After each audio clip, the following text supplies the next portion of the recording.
Escucha este mensaje, estimado oyente hispanoamericano.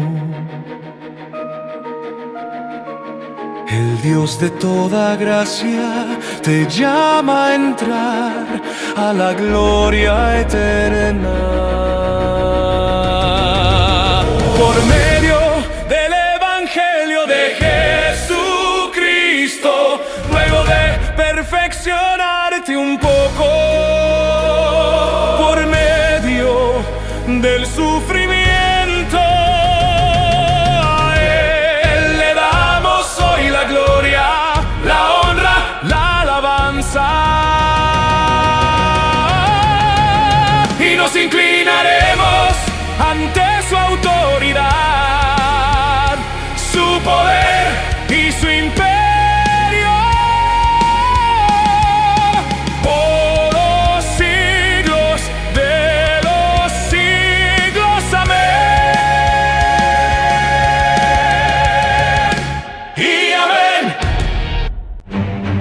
Muy buenos días, muy buenas tardes o quizás muy buenas noches, estimado oyente, según sea la hora y el país donde se encuentre.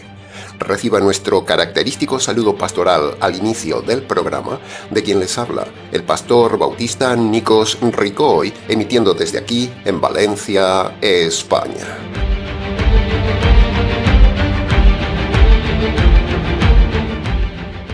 Muy bienvenidos una vez más a nuestro nuevo programa semanal Encuentros.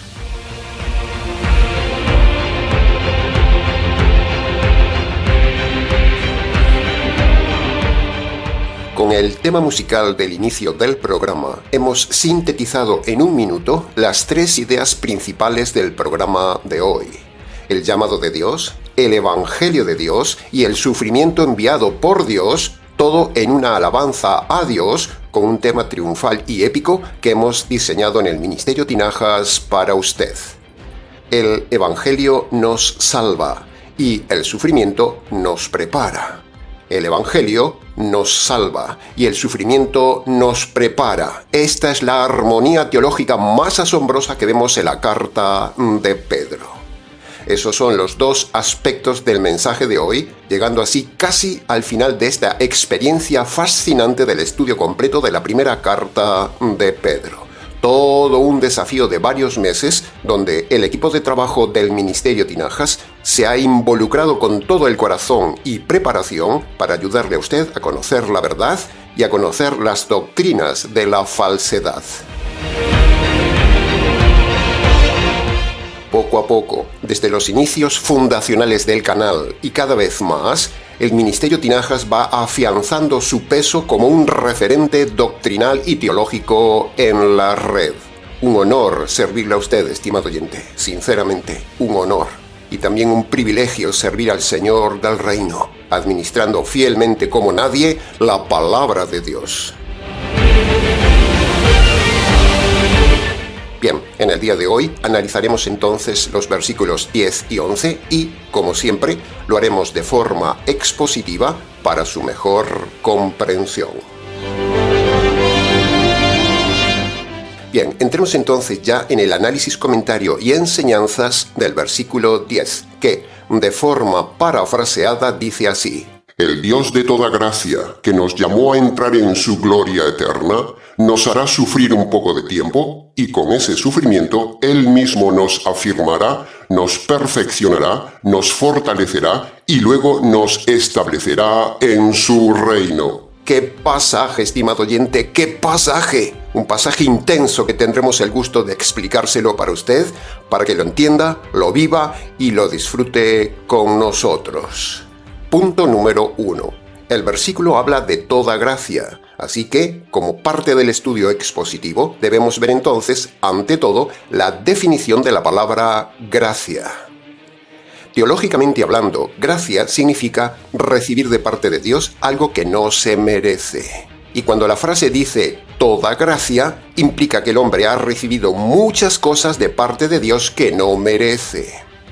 Para empezar, usted no merece estar vivo, estimado oyente, porque hay una ley de Dios que dice que la paga de su pecado es la muerte.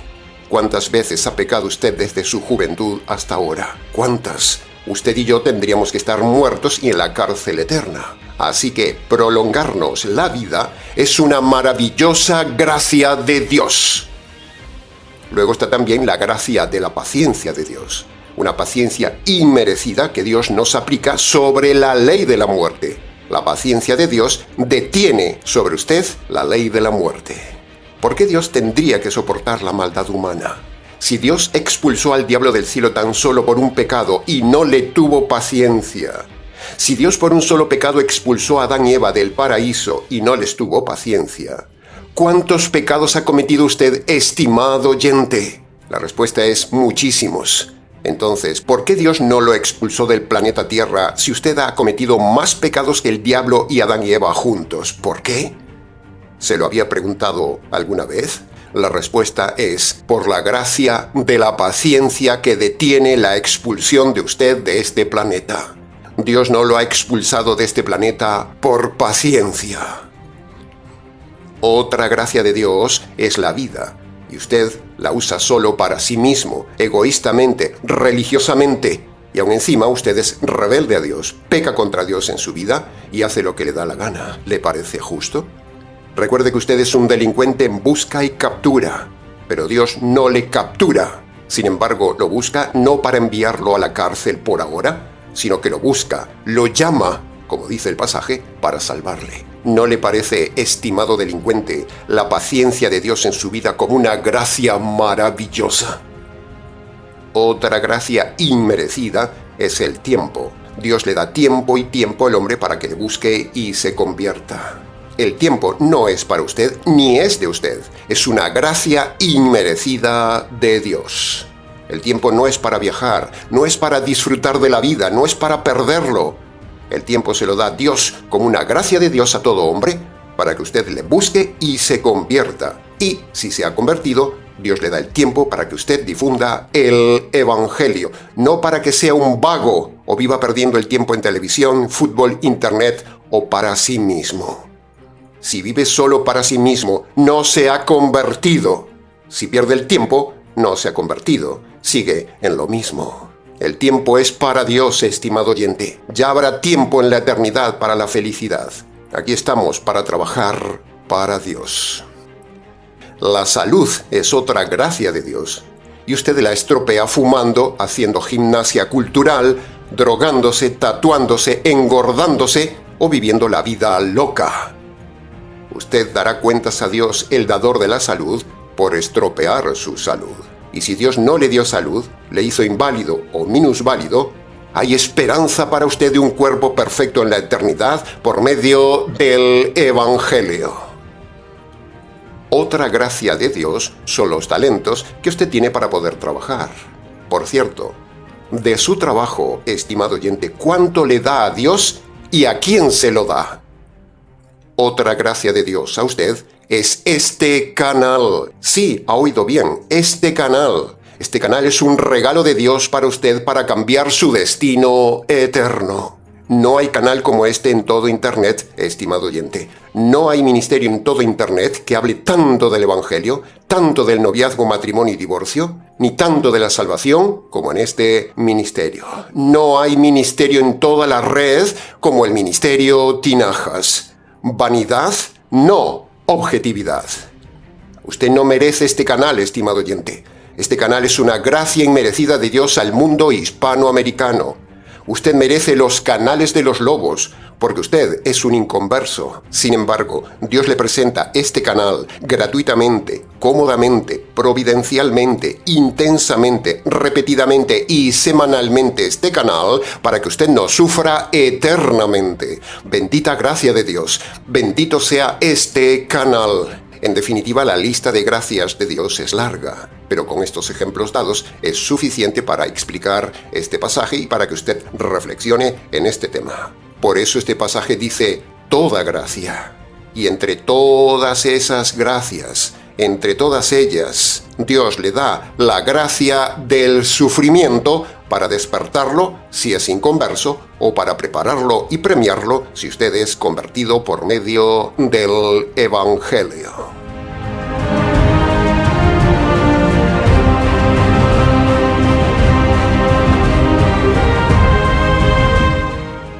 Punto número 2. Ahora, dentro de todas las gracias de Dios, hay una gracia muy importante, la mayor gracia, el mayor regalo, el mayor don inmerecido de Dios dado al hombre, el Evangelio, el centro de toda gracia y el centro de este ministerio Tinajas. Todas las demás gracias dadas por Dios al hombre son para que el hombre alcance la mayor gracia de Dios, el Evangelio. El Evangelio, la doctrina más importante que debe predicar todo líder, y en torno a la mayor gracia, el Evangelio, giran todas las demás doctrinas de la gracia. Pero las doctrinas de la gracia no son las doctrinas de la gracia calvinistas, no. Esas no son doctrinas de la gracia, esas son más bien las doctrinas de la desgracia. Las doctrinas de los desgraciados calvinistas son doctrinas de demonios que desgracian a quien las cree. Los calvinistas presumen diciendo que ellos son los únicos que tienen las doctrinas de la gracia, pero este pastor que les habla declara delante de Dios y de los ángeles que las doctrinas calvinistas no son las doctrinas de la gracia bíblica, sino que son las doctrinas de la desgracia. Es una desgracia ser calvinista y es una desgracia creer esas doctrinas calvinistas. Hoy no tenemos tiempo de meternos en profundidad en analizar las doctrinas de la desgracia calvinista, pero las nombraremos a correr aprovechando este tema de la gracia de Dios. Dios no dio al hombre las doctrinas de la desgracia calvinista, son un invento de ellos, no están en la Biblia.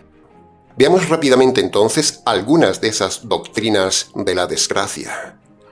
Una de esas doctrinas falsas de los calvinistas que le llevan a usted a la desgracia del infierno es creer que Dios elige solo unos pocos y el resto los tira a patadas a la basura del infierno, incluidos los bebés y los disminuidos psíquicos.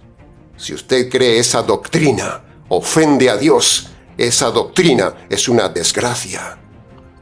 Otra de las doctrinas de la desgracia calvinista es que si uno se suicida se va al cielo. Imagínese qué doctrina de desgracia. La pregunta que siempre hacemos a los desgraciados calvinistas es esta: ¿por qué los líderes calvinistas no se suicidan si se van al cielo? ¿Por qué no dan ejemplo? En lugar de vivir una vida de desgracia en esta tierra, si como ellos dicen, si uno se suicida se va al cielo, entonces lo mejor para ellos sería suicidarse y marcharse al cielo. Es pura lógica, ¿no cree? Hacer apología del suicidio, enseñando que si uno se suicida se va al cielo, señores calvinistas desgraciados, es un delito civil. Sus líderes deberían estar en la cárcel. ¿Qué haces en la tierra sufriendo, desgraciado calvinista, si el suicidio te lleva al cielo? Otra de las doctrinas de la desgracia calvinista es permitir el divorcio por adulterio o por abandono. Eso es pecado. Esa doctrina la enseñó hasta la muerte el Papa calvinista, que afortunadamente ya no está en la tierra para enseñar esas mentiras. Desgraciado calvinista, ahora estás viendo con tus propios ojos la mayor desgracia de un calvinista, el infierno del cual no te librarás nunca por haber enseñado a la gente las doctrinas de la desgracia.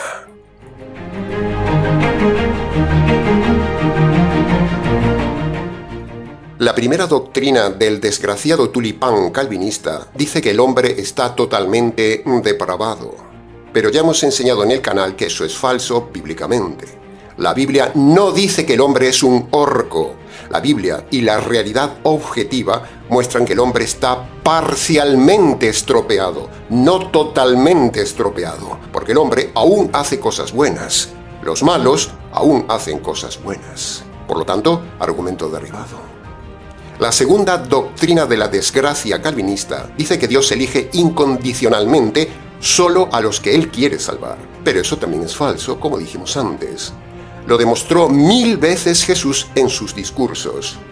Los dos mayores pasajes que Jesús dijo a favor del libre albedrío y a favor de la elección condicional del hombre, que derriba esta doctrina falsa calvinista, son: primero, el famoso pasaje de Marcos capítulo 1, versículo 15. Ahí se muestra que es el hombre el que elige obedecer o no a Dios. Si obedece los dos requisitos, entra al reino. Si no obedece los dos requisitos, entra al otro reino. En Marcos capítulo 1 versículo 15, el pasaje universal, el pasaje más importante de salvación, el pasaje infiere que es el hombre el que elige su destino. El pasaje muestra que la salvación está condicionada a la decisión del hombre, no a Dios. El segundo pasaje de Jesús está en Juan capítulo 5 versículo 40, que dice: Ustedes no quieren venir a mí para tener vida eterna. Más directo imposible. ¿Ve? Ahí lo tiene. El libre albedrío condicionado al hombre, donde es el hombre que elige la salvación si quiere o no. Jaque al calvinismo. La tercera doctrina de la desgracia calvinista dice que el sacrificio de Cristo fue limitado solo para unos pocos. Imagínense qué doctrina. Claro, si dicen que Dios salva a unos pocos, es lógico que también tengan que decir que la obra de Cristo, o sea, la expiación, es limitada a unos pocos. Esa es la lógica calvinista. Pero decir esto es solo de desgraciados, cuando la Biblia misma muestra claramente que la obra de Cristo es para todos. Por ejemplo, 2 de Corintios capítulo 5 versículo 15 dice claramente que Cristo murió por todos. Punto. No hay otra interpretación. Ahí hay radicalidad y hay universalidad. Todos es todos. Primera de Timoteo capítulo 2 versículo 6 dice que Cristo se dio a sí mismo en sacrificio por todos. Hebreos capítulo 2 versículo 9, entre los muchos otros pasajes más que hay, dice que el padecimiento de su muerte fue por todos. Pero el necio calvinista retorcido es tan desgraciado que argumenta que ese todos se refiere solo a los elegidos. Eso es forzar el texto. El texto no dice que sea algo limitado. Eso que dicen es pecado, es eisegesis teológica. Por eso combatimos tan fuertemente a los calvinistas desgraciados. La cuarta doctrina de la desgracia calvinista dice que la gracia de Dios es irresistible para los que Él elige expresamente. En otras palabras, si Dios elige a alguien, aunque no quiera salvarse, no puede resistirse a Dios. O sea, es un robot. Dios lo fuerza, le impone la salvación, le guste o no le guste a la persona. Menuda doctrina. Pero esta doctrina desgraciada se derriba con el pasaje visto antes en Juan capítulo 5 versículo 40, donde los religiosos se resistieron a ser salvos. Tenemos también, entre otros muchos pasajes, el pasaje de Mateo capítulo 23 versículo 37, donde nada menos que una ciudad entera, Jerusalén, todos esos hombres se resistieron, rechazaron a admitir que Jesús era el Mesías, el Salvador. Y luego tenemos a Esteban en Hechos capítulo 7, versículo 51, confrontando a muchos hombres, diciéndoles: ustedes siempre resisten al Espíritu Santo. El Espíritu Santo es Dios. Por lo tanto, el inconverso sí puede resistir la gracia de Dios. Este pasaje lo demuestra. Jaque a esta doctrina calvinista. Ahora, en cuanto a la quinta doctrina calvinista del tulipán desgraciado, la perseverancia de los santos, el problema aquí no es la doctrina en sí. La doctrina es correcta. El problema es a quién llaman ellos santos. Ellos llaman santos solo a los calvinistas elegidos. Y ahí radica el problema, que los calvinistas, como ya hemos visto, no son santos, no son elegidos, son perversos, son retorcidos, son herejes, son desgraciados y son perdidos. Y eso no es ser santo. Por lo tanto, este pasaje no es para ellos. Jaque a los calvinistas y a las doctrinas de la desgracia. Para preguntas del tema, escríbanos.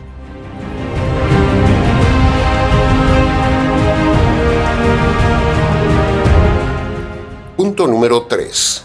La segunda frase del versículo 10 dice: Dios nos llamó a entrar en su gloria eterna. Qué precioso pasaje, estimado oyente, qué maravilla. Un delincuente llamado hombre, lleno de delitos, Dios lo llama a entrar en su gloria eterna cuando merecía la cárcel eterna. Un delincuente con 1000 delitos en su vida, Dios lo llama a que reconozca sus delitos, se agarre de la justicia de Dios y luego viva en la gloria de Dios. ¿No le parece increíblemente maravillosa esta gracia inmerecida? Despierte, estimado oyente, despierte, estimado delincuente, despierte, seas delincuente moral, seas delincuente religioso o seas indiferente, despierta.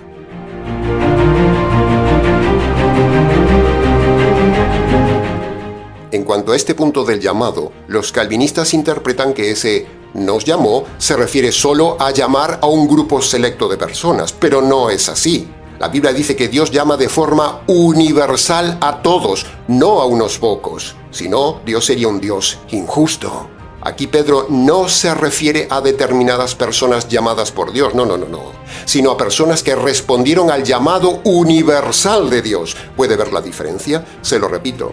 Pedro no se refiere aquí a determinadas personas llamadas por Dios, sino a personas que respondieron al llamado universal de Dios. Se lo demuestro. Proverbios capítulo 1, versículo 24 y 25 dice: He llamado y habéis rehusado oír. He extendido mi mano y nadie ha hecho caso. Ve, ahí lo tiene. Ahí tiene libre albedrío. Dios llama a todos.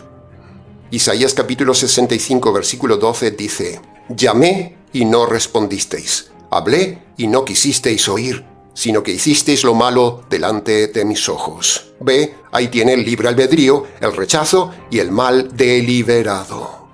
Jeremías capítulo 7, versículo 13 dice: Os hablé desde temprano y no oísteis, os llamé y no respondisteis.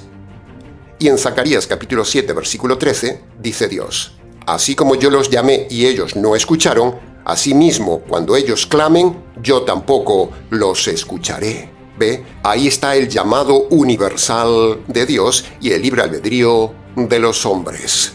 Dios llama a todos los hombres, estimado oyente, no a unos pocos. Los textos leídos no dicen que llama a unos pocos. Dios llama a todos los hombres a lo largo de la vida varias veces de una o de otra manera. Y el hombre decide si responde o no al llamado.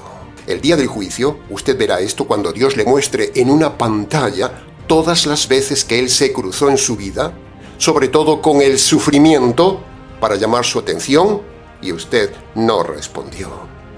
Cada circunstancia dura en su vida, cada muerte, cada enfermedad, cada desgracia, cada dolencia, cada robo, es un llamado de atención de Dios para que usted se convierta, se salve, responda al llamado y entre a la gloria eterna. Porque si no responde al llamado, usted irá a la tortura eterna. Y uno de los llamados más estremecedores que Dios hace a todos los hombres es por medio de la muerte de algún familiar, de algún amigo, del amante, de la querida, de un compañero de trabajo, de un cónyuge, de un hijo, de unos padres, etcétera, etcétera. Ese es el gran llamado de Dios a toda la humanidad, cuando alguien cercano muere. La muerte de alguien es un grito de Dios para usted, estimado oyente, para que reflexione y se prepare para la muerte, no para que usted proteste ante Dios. Así lo dice Eclesiastés capítulo 7, versículo 2, un pasaje muy conocido. Mejor es ir a un funeral que ir a un festival, porque la muerte es el fin de todos los hombres. Por eso, en un funeral, el vivo reflexiona. Menudo pasaje, estimado oyente. Bien, esto en cuanto al llamado de Dios. Para preguntas del tema, escríbanos.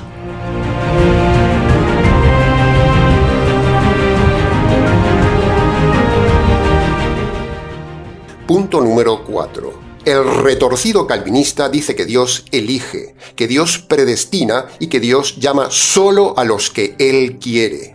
Pero eso es falso, como hemos dicho antes. El calvinista no entiende la verdadera predestinación, ni la verdadera elección, ni el verdadero llamado de Dios en la Biblia. Así que escuche ahora muy bien, con mucha atención, porque se lo vamos a explicar correctamente. Escuche la verdadera predestinación y la verdadera elección bíblica que no se enseña por ahí.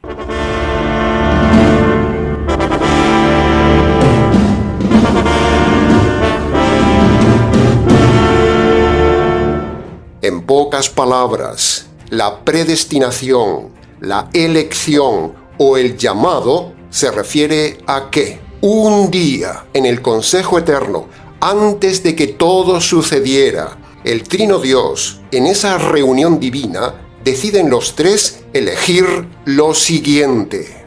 Primera decisión: deciden salvar a todos los hombres por medio del Evangelio.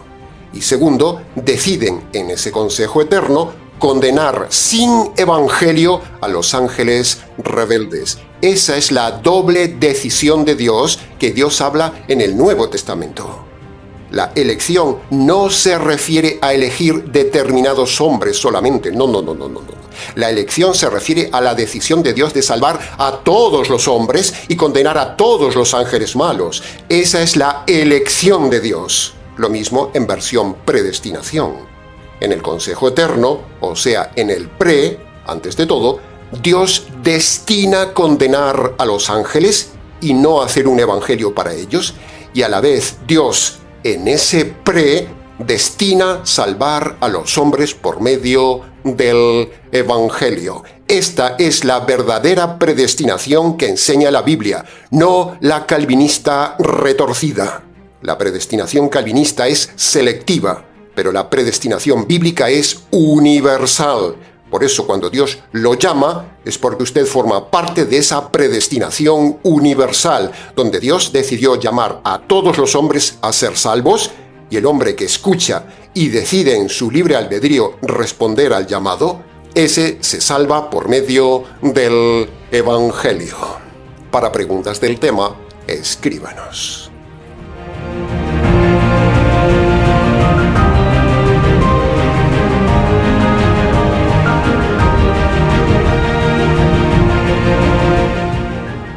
Punto número 5.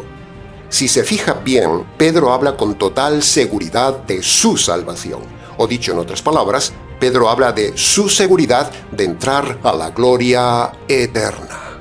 Por lo tanto, esta frase derriba la doctrina católica de la inseguridad de la salvación, derriba la doctrina católica del purgatorio, derriba la doctrina de la salvación por obras y derriba la doctrina pentecostal de la pérdida de la salvación. La seguridad de la salvación es parte de ese grupo de gracias que Dios da al hombre, como dijimos antes. Si hay una persona en el Nuevo Testamento, fíjese esto, si hay una persona en el Nuevo Testamento auténtico candidato a perder la salvación, ese sería Pedro, porque Pedro hizo muchas cosas graves tanto en doctrina como en conducta. A ver qué valiente pentecostal se atreve a decir que Pedro perdió en algún momento la salvación. Con Pedro, los pentecostales tendrían el candidato ideal para alimentar su falsa doctrina de la pérdida de la salvación, precisamente por tantos fallos de Pedro. Sin embargo, Pedro, con sus 1000 fallos de conducta y doctrina, nunca habla de haber perdido su salvación. Así que, con este argumento de Pedro, damos jaque a la Iglesia Católica y jaque a las falsas iglesias pentecostales, iglesias del diablo con doctrinas de demonios. La salvación no se pierde nunca, estimado oyente, si usted se ha convertido de forma verdadera por medio de Marcos capítulo 1, versículo 15. Si usted ha entrado por la puerta estrecha de Marcos capítulo 1, versículo 15, usted nunca perderá la salvación. Como siempre decimos, el invento de la falsa doctrina de la pérdida de la salvación es el resultado de un evangelio falso.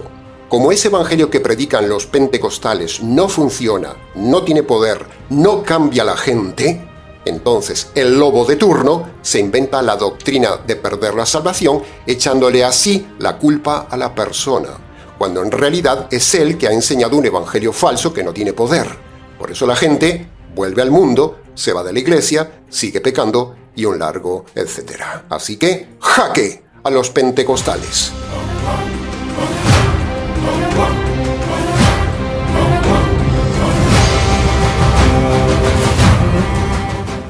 Punto número 6. El verso dice, después que hayan sufrido un poco de tiempo. Pedro, inspirado por el Espíritu Santo, añade ahora un nuevo elemento al tema del sufrimiento. El último elemento que nos enseñará en su teología. A partir de ahora y en su siguiente carta, ya no hablará más del sufrimiento. Con este versículo se acaba su teología del sufrimiento y nos dice que el sufrimiento en la tierra es poco en tiempo comparado con el sufrimiento eterno o comparado con el premio eterno. Mírelo así, estimado oyente. Aunque al hombre que sufre le parece mucho tiempo, el Señor le dice: no te preocupes, ese tiempo que te mando es poco en tiempo comparado con lo eterno. Y eso es para animarnos, estimado oyente. Uno ve todo grande, el sufrimiento le parece grande, interminable, pero Dios dice que es poco.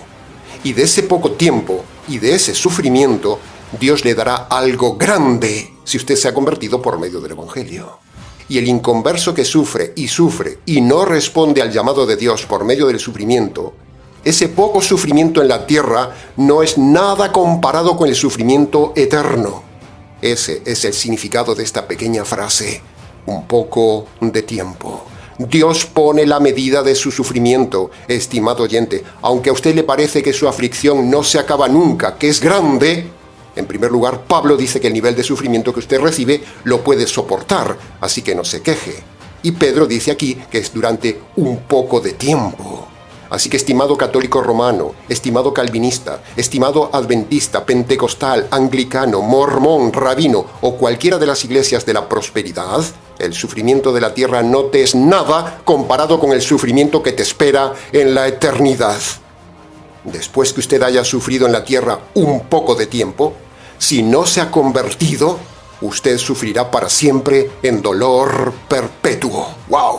Por eso, estimado oyente de cualquier iglesia que me escuchas, salga de ahí, porque esas iglesias no le quitan el sufrimiento en la tierra, no le enseñan correctamente el enfoque del sufrimiento, y lo más grave, esas iglesias lo llevan a usted al sufrimiento eterno.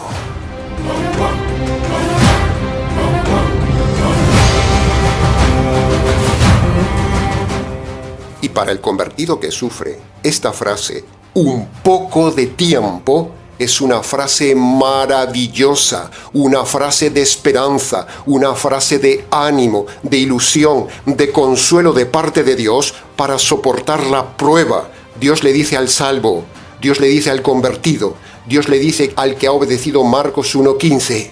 El sufrimiento que te envío es poco en tiempo comparado con la gloria, recompensa y felicidad eterna que te daré, donde nunca más habrá dolor, y para premiarte en mi reino. ¿No le parece maravilloso, estimado oyente? Así que no reniegue del sufrimiento, tanto si eres inconverso como si eres convertido. El sufrimiento te lo envía Dios para tu bien.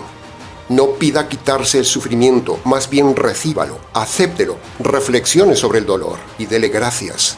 Responda al llamado de Dios que le hace por medio del sufrimiento.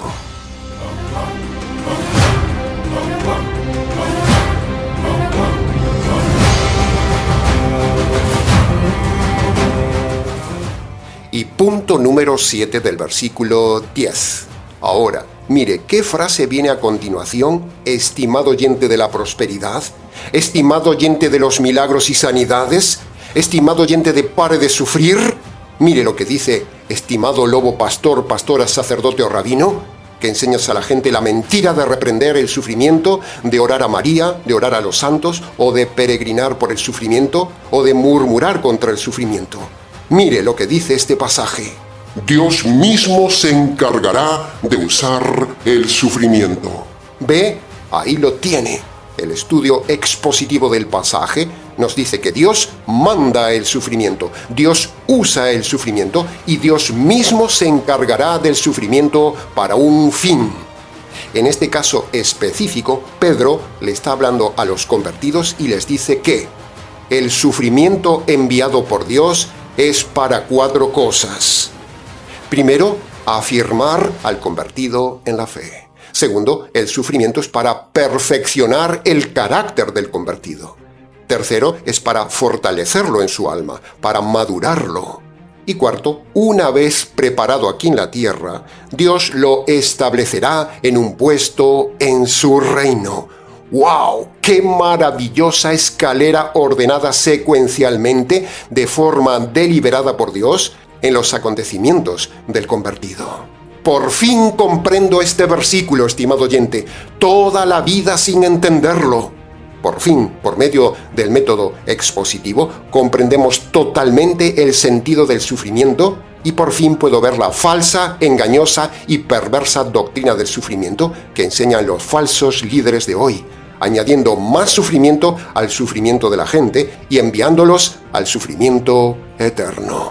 ¡Qué paz es entender todo esto que Pedro está diciendo sobre el sufrimiento! Toda esta escalera, todos estos escalones. Es un honor para nosotros haberlo llevado usted hasta este último versículo de Pedro sobre el sufrimiento. Pedro ya no hablará más del tema del sufrimiento, ni siquiera en su segunda carta. Elogiamos a Pedro como la mejor fuente reveladora del tema del sufrimiento, el segundo tema más importante después de la salvación y tremendamente ligado a la salvación, como hemos dicho en su día. Bien, entonces vayamos por partes y analicemos los escalones de esta escalera que nos da Pedro. Primer escalón. Dice Pedro que el sufrimiento es para afirmar a la persona en la fe. Es decir, si una persona dice que se ha convertido y soporta la prueba del sufrimiento, eso probará que la fe es genuina. En cambio, si protesta, si murmura, si reza, si desobedece, si sigue en su iglesia falsa, si sigue en sus pecados, si va en busca de milagros, si va a buscar a los santeros, si va en busca de un espiritista, de un brujo o de los de pare de sufrir, eso evidencia que usted sigue siendo un perdido. Segundo escalón. Pedro dice que el sufrimiento es para perfeccionar al convertido.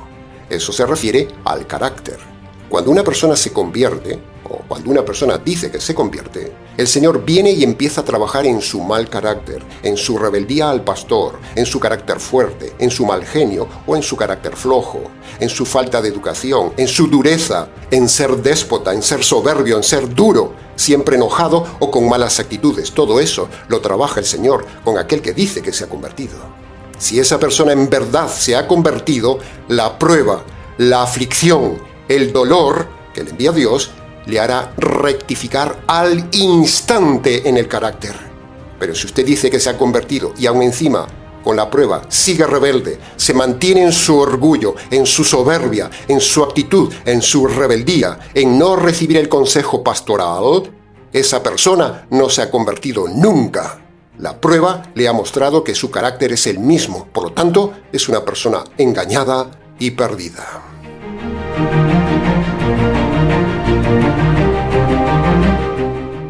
El tercer escalón. El sufrimiento en el convertido es para fortalecerlo, dice Pedro. ¿Pero fortalecerlo en qué? Pues sencillo.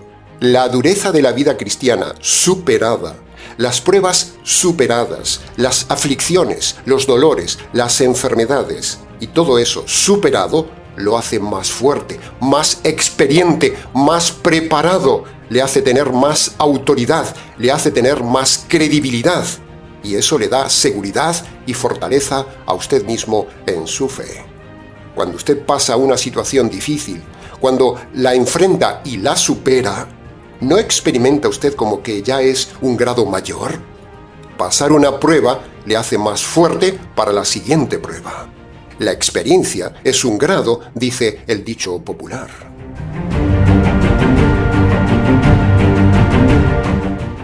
Y el cuarto escalón.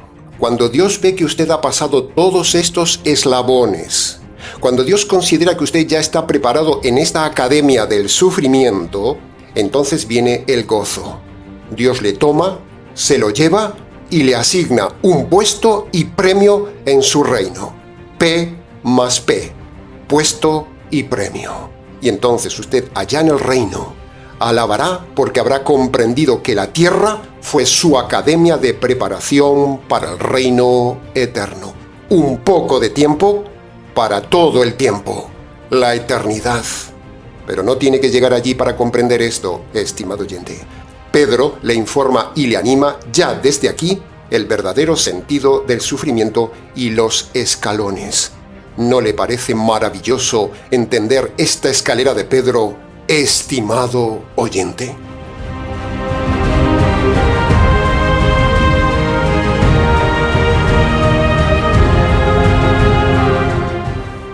Este es el último versículo con el cual Pedro cierra con broche de oro la teología más grande revelada jamás al hombre sobre el sufrimiento. Nadie ha enseñado como Pedro tan abundantemente este tema y nosotros como maestros nos hemos esforzado en ampliar aún más su revelación. Una revelación que acaba en alabanza. Versículo 11. A Él sea la gloria y el imperio por los siglos de los siglos. Amén. Desde el Ministerio Tinajas, después de todo lo aprendido en esta carta, nos sumamos a la alabanza de Pedro y decimos: al Señor Jesús sea toda la gloria, la alabanza y la adoración hoy, y se la daremos también por los siglos de los siglos. Amén. Aleluya. Escuche este mensaje, estimado oyente hispanoamericano. El Dios de toda gracia te llama a entrar a la gloria eterna.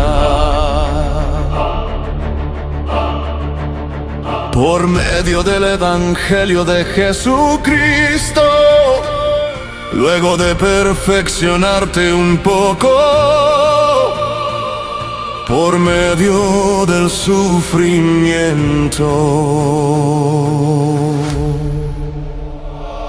A Él le damos hoy la gloria, la honra, la alabanza. Y nos inclinaremos ante su autoridad, su poder, por los siglos de los siglos. Amén y amén.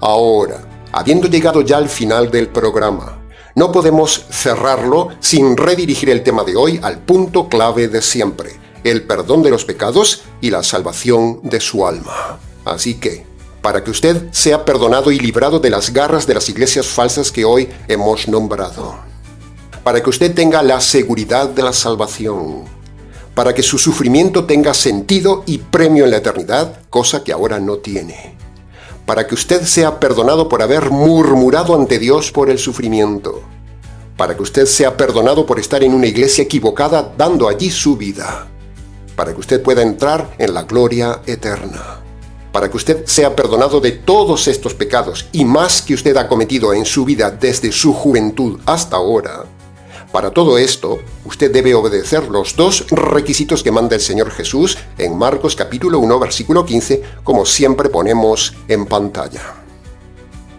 Nuestro consejo: vaya a su habitación y allí, en el silencio de ese lugar, de rodillas si puede y descalzo como señal de reverencia ante Dios, allí abra su corazón, abra su boca y en sus palabras sea honesto y obedezca los dos requisitos para ser perdonado y entrar al reino.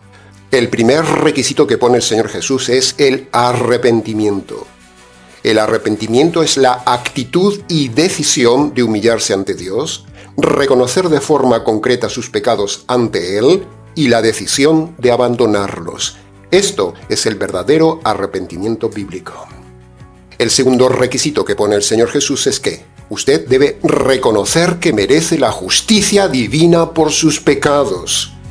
A la vez, usted debe reconocer también ante Dios que esa justicia que usted merecía le cayó al Señor Jesús en la cruz. Y ahora usted debe agarrar por la fe esa justicia caída un día sobre el Señor Jesús. Esa es la buena noticia. Eso es el Evangelio, la justicia caída sobre el Señor Jesús. Cuando usted obedece estos dos requisitos con cada paso, Dios le perdonará sus pecados y los salvará del castigo eterno. Este es el verdadero y único método de salvación bajo el cielo. No hay otro, estimado oyente. El que lo obedezca se salvará y el que no lo obedezca se condenará. Que conste en acta.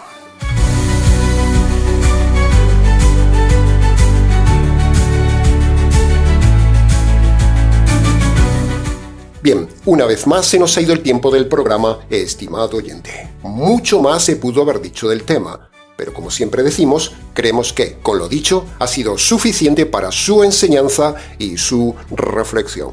Para preguntas del tema, escríbanos. ministeriotinajas@gmx.es.